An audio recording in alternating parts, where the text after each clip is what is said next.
If you ache for truth, goodness, and beauty, if you're hungry for a Christianity with substance and strength, if you long for a faith that's big and bold and biblical and all about Jesus Christ, if you're inspired by the idea of one church that has spanned 20 centuries, 24 time zones, and 2 hemispheres, enfolding every race, nation, and language, then you're considering Catholicism. I have a listener named Thomas, and Thomas is considering Catholicism, but he has doubts. And he wrote me a very long and thoughtful email explaining his doubts and the reasons for them. And I thought there were so many of them that were common. In other words, a lot of people who consider Catholicism have exactly those same doubts. Some of them, I had those doubts myself at one point. And occasionally, all of us have doubts that creep into our mind. I wrote Thomas back and I told him for me to answer all of these things in one email would be a very, very, very long email. And so I thought, well, maybe I could turn this into a series of episodes and I could address your doubts because I think they're so common to so many of you out there. And because his name was Thomas, I thought, well, he's kind of doubting Thomas, right? And I thought that would be fun. So here's what we're going to do in this episode and for a certain number of episodes after this. I'm going to respond to those as if I was writing a letter back to doubting Thomas. And for all of you out there who are doubting Thomases, these letters are for you as well. So this is the first one, and here we go. Dear Thomas, you wrote that every argument the Catholic Church makes for itself seems to presuppose that it actually has the authority that it claims. In other words, it seems circular. The Catholic Church claims that it has an authority, and we ask why it has that authority. It says, well, because we do. That seems like it all rests on a house of cards. How can I trust that the Catholic Church is who it says it is, has the authority that it actually claims to have? Now, Thomas, you're right. It does make that claim, and all of its other claims rest upon that central claim. And you've put your finger on a real difficulty, because you're not just questioning this or that teaching, the teaching on Mary or purgatory or whatever. What you're asking is whether the whole thing can be trusted. And the reason that question feels so heavy is because the Catholic Church's claims are audacious. They can even appear arrogant, even delusional. Because the Catholic Church doesn't present itself as just one more option on a menu of Christian churches or denominations. The Catholic Church claims to be the one church that Christ himself founded, the one true apostolic and holy church that he built on Peter, the one church that Christ promised to be with until the very end of the age, the one church whose sacraments actually do what they signify. And Thomas, that claim doesn't leave a lot of comfortable middle ground, does it? It's either true or it isn't. And if it isn't true, then the church is either a very old fraud or a very large and long-lasting mistake. Because there isn't really a polite way to say it's pretty much the church that Christ founded. You can't say that you're kind of pregnant, and you can't say that you're kind of the one holy Catholic and Apostolic Church. And this is what creates the anxiety that you're carrying, Thomas. You can't kind of trust it. You can't be kind of Catholic. You can't kind of stake your hope of eternity and forgiveness on its sacraments while keeping one foot outside of it just in case it turns out to be wrong, hedging your bets. Once you start to take the claims seriously, you either get in the boat or you stay on the dock. And staying on the dock can feel like the safer choice for a long time. Thomas, in your email, you also described the gap between the inspiration and the reality that you actually meet. And I can absolutely relate to this because it was a barrier on my own road to Rome. We read about the great tradition of the church, the lives of the saints down the ages, the intellectual depth, the beauty that has been handed down over the centuries, and something inside of us, rises up. We become inspired, we become moved, we catch a vision of truth and goodness and beauty agelessly, incarnated in the church. And we start to think, this might finally be it, the real thing, what we've been searching our whole lives for. And we start to wonder if we should risk putting the weight of our life, of our soul, of our eternity on this Catholic Church.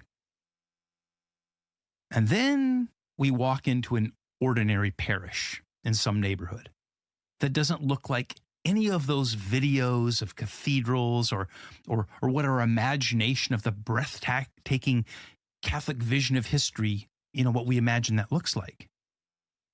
We walk into that ordinary parish and its art and its architecture are underwhelming.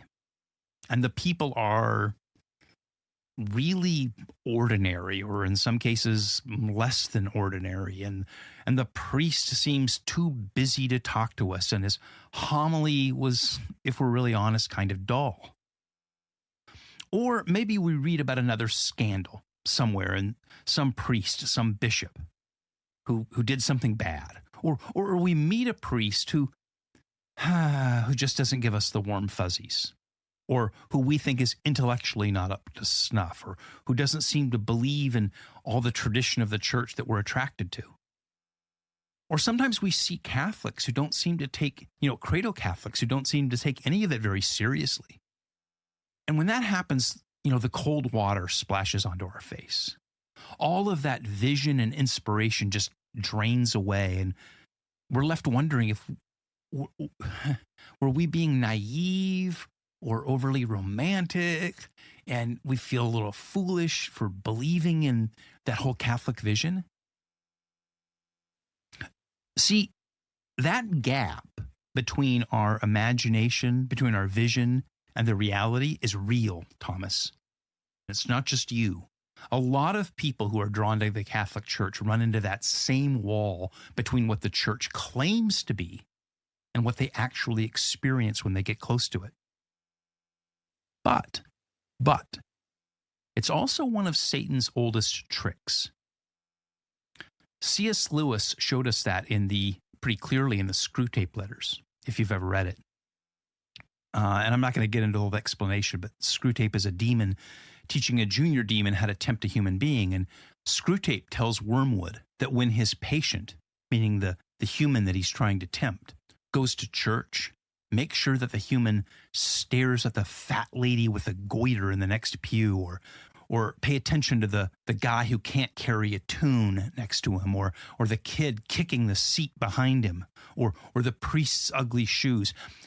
Make the human pay attention to anything so that he never lifts his eyes up to see the church for what she actually is. Not just this collection of flawed and ordinary, sometimes less than ordinary, often annoying human beings, but the actual mystical body of Christ, the bride that Christ loves, the one holy Catholic and Apostolic Church spanning 20 centuries in every corner of the earth. Don't let the humans see that. Don't let him focus on that. Let him focus on all those immediate imperfections next to him. Because those visible imperfections are real, and they can hit us like a bucket of cold water. But if we let those imperfections become the whole story, then we miss the divine reality that still holds the whole thing together.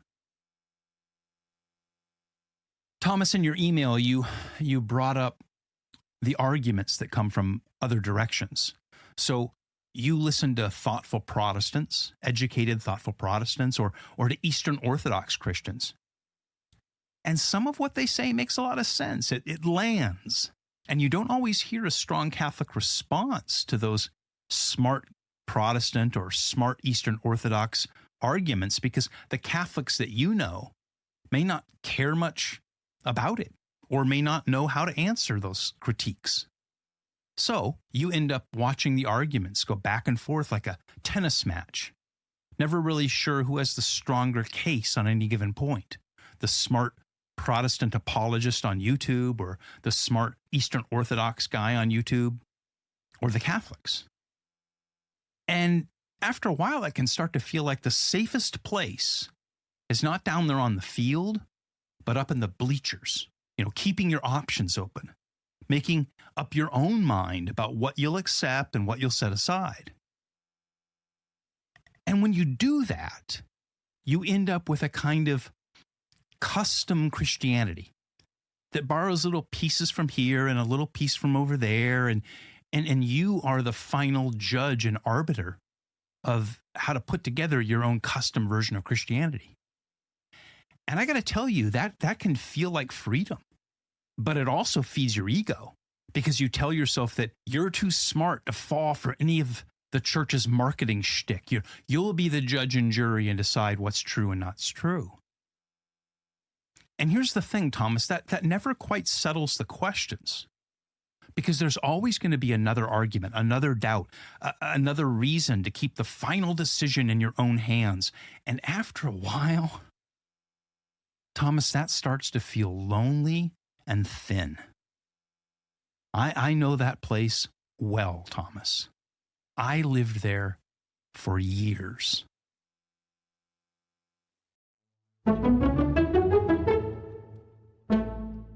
I literally could not do this without you, because this show is 100% listener supported. There are no ads, no sponsors. So if the episodes are helping you to understand the faith, to answer your questions, or draw you closer to historic Catholic Christianity, would you consider becoming a patron? For as little as $5 a month, you'll get every regular episode organized into topical playlists, plus exclusive bonus content, extra conversations, video Q&As, deep dives, live streams, behind the scenes, and more. Just head to patreon.com/considering Catholicism, or tap the link in the show notes. Together, we're educating, equipping, and exciting people about the beauty of the Catholic faith.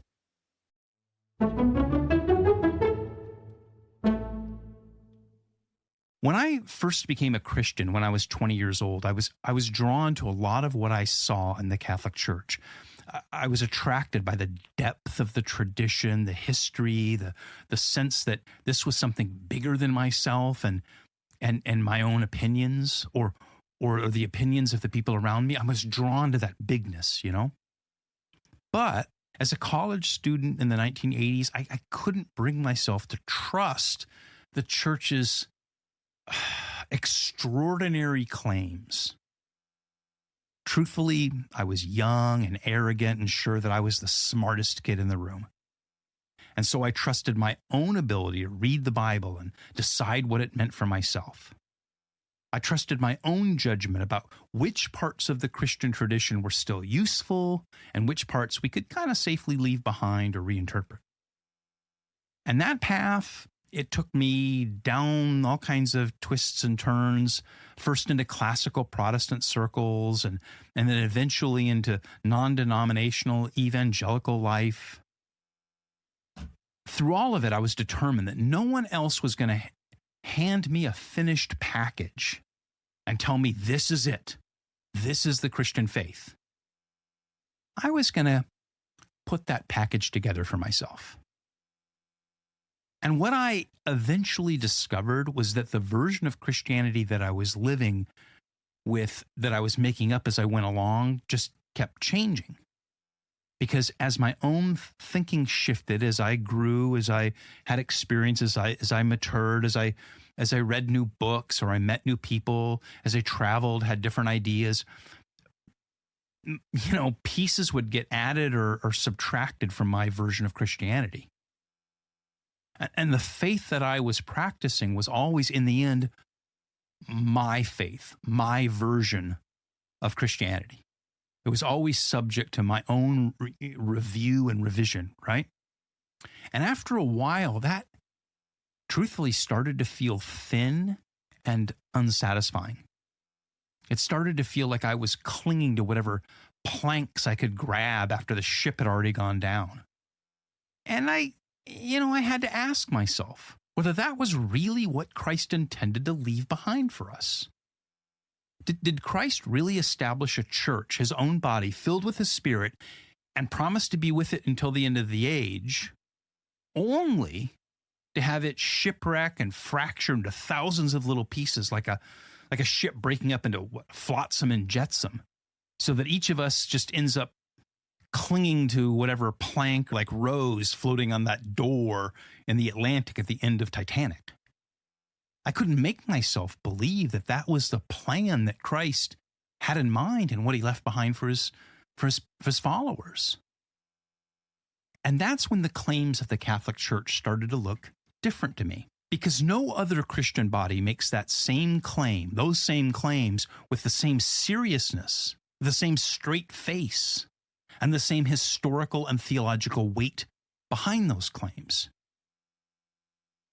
Of all the other denominations, the Eastern Orthodox come closest in some ways, but even they don't make the same universal claim about being the one church to which all other Christian communities ultimately relate to Christ through.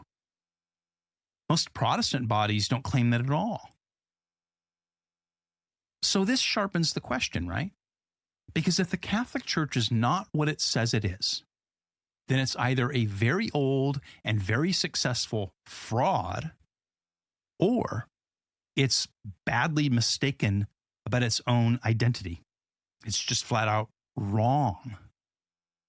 But those are the real options. And once you can see that clearly, the comfortable middle ground gets a lot smaller. Now, Thomas, if this line of reasoning feels familiar, that's because it is.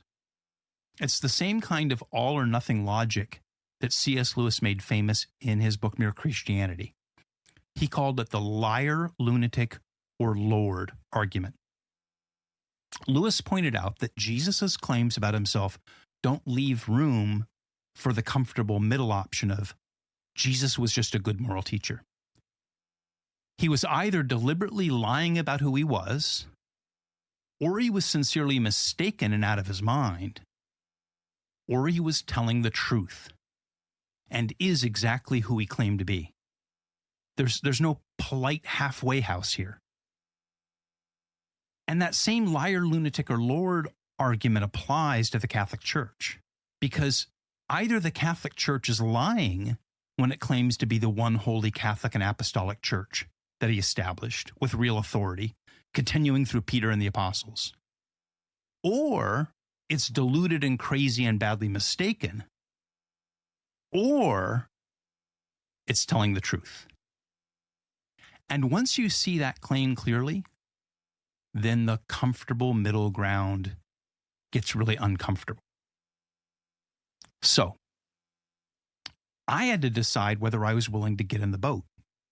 Not because I had every doubt resolved, not because every priest I met was impressive, or every parish felt alive and welcoming, and every church building I walked into inspired me with the art and architecture, but because the alternative was to keep making myself the measure of everything, to keep deciding which parts of Christ's teaching I would accept and which parts I would explain away or ignore because they didn't fit my preferences or my current understanding of the faith in Scripture.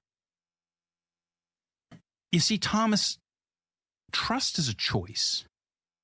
There's just some things you can't fully verify in advance. Consider marriage. You choose to entrust yourself to another person for the rest of your life without being able to run a complete background check or look into some kind of a crystal ball and see how they're going to behave in 20 or 30 years. You choose to get in that boat, the marriage boat, without being able to guarantee that it won't spring a leak or that every member of the crew will always act with integrity. And that's like what the church is like. You look at the cracks in the hull, you listen to the arguments about whether the boat is seaworthy, you notice that some of the people already on board are strange or disappointing or even harmful. And some of the crew doesn't look, completely okay. And then you have to decide whether you're going to get in or stay on the dock. The choice doesn't remove the problems, it just changes what you do with them. And as for me, after thinking about it and praying about it, considering it for years and years and years, I decided to get in the boat. I decided that if the Catholic Church is what it claims to be, then this is where Christ is present in the way that he promised to be present. And if it isn't, well, then at least I will be able to say, when I stand before Jesus, when I die, that I took him at his word about Peter and about the church when he said he would build on that rock. Look, I would rather be the man who trusted and was wrong than the man who was too careful and too proud to trust and therefore stayed outside, always keeping his options open.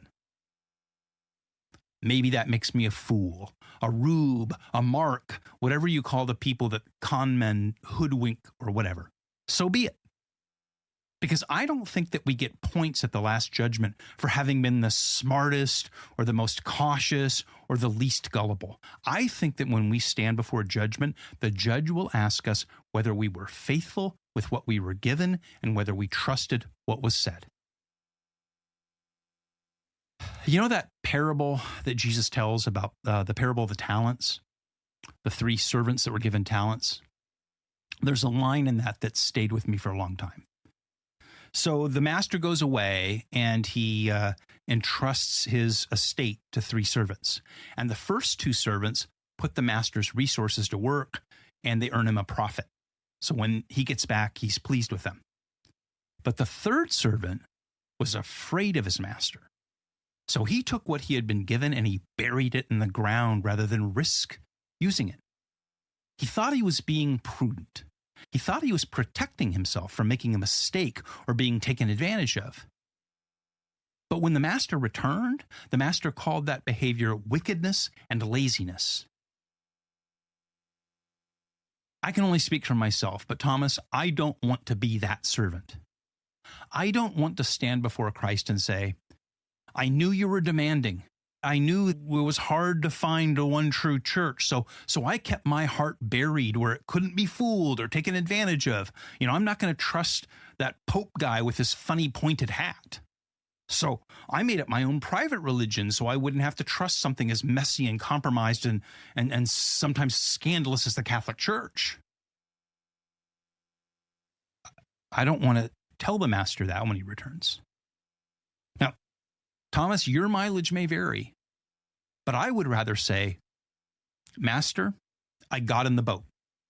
I stayed in the boat, even when it was hard, and even when I thought it was sinking, and even when some of the people around me let me down.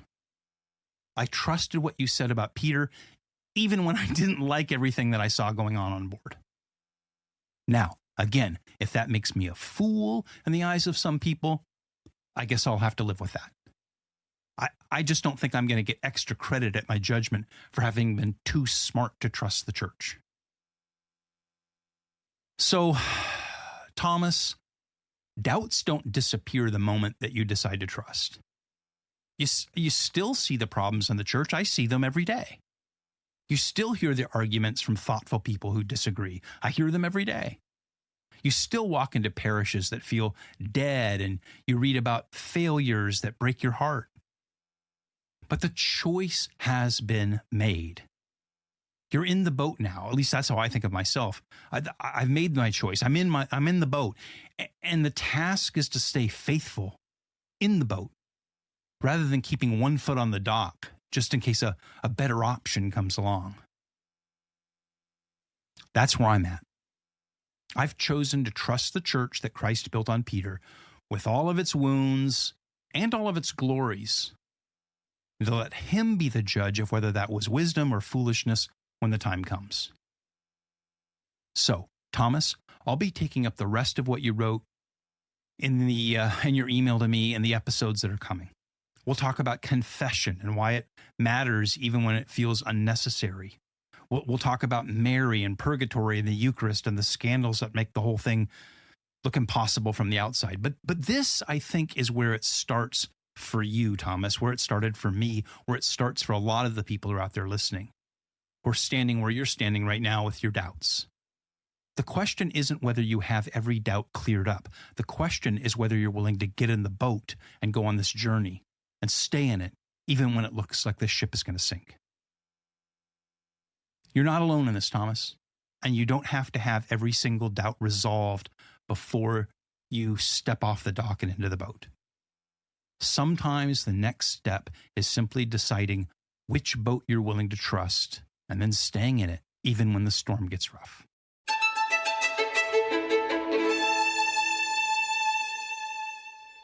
We'll be back with another episode very soon. And this show is 100% listener supported. My patrons keep the lights on, and they let me spend more time researching and recording so that these episodes keep coming. If this show has helped you, would you consider becoming a patron? For as little as $5 a month, you'll get every regular episode organized into topical playlists, plus exclusive bonus content, extra video Q&As, deep dive courses, live streams, and more. Just head to patreon.com/considering Catholicism or tap the link in the show notes. And would you please rate the podcast on whatever platform you're using and write a review on Apple Podcasts or on consideringcatholicism.com. And you can drop me a line. Patrons can comment directly on Patreon posts or Spotify. I read every one. Or you can always use the contact form at consideringcatholicism.com, or you can email me at consideringcatholicism@gmail.com. I love hearing your questions, your comments, and your stories.